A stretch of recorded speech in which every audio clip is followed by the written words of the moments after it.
When I was a kid, I used to run home from school to watch old reruns of Ultraman and Johnny Socko and his giant flying robot.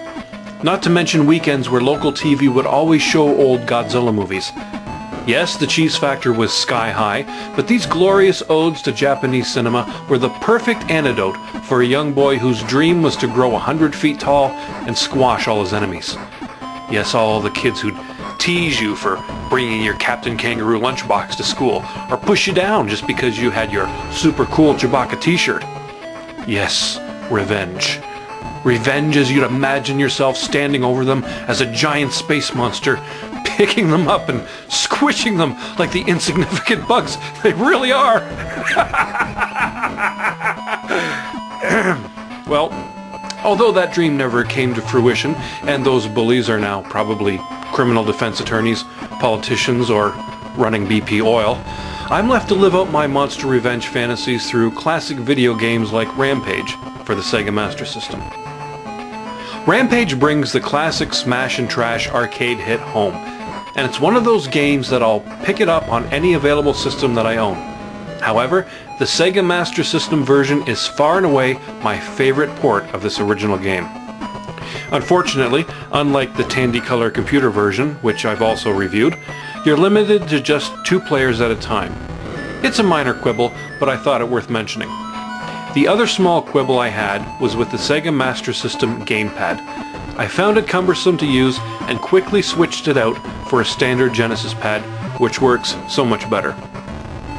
The graphics and sound in the Sega Master version of Rampage are very well done, and the action is fast. On both the NES and particularly the Tandy Coco version, Rampage is a bit sluggish, but with the Master System, the animations are fast and crisp, making it a delight to play.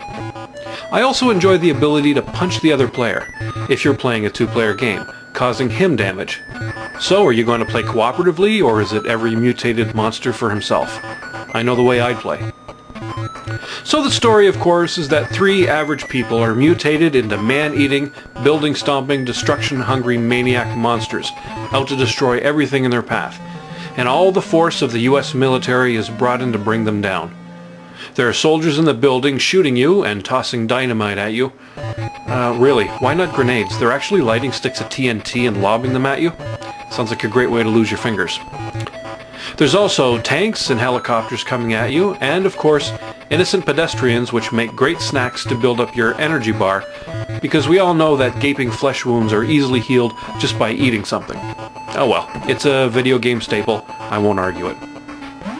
And of course, nothing gives you quite the satisfaction of eating your monster in crime partner once they're reduced to a shy, naked human.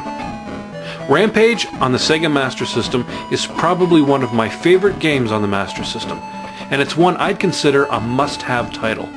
So play Rampage now and live out those childhood revenge fantasies. Now if you'll excuse me, I'm going to go on Facebook and find that old schoolyard bully.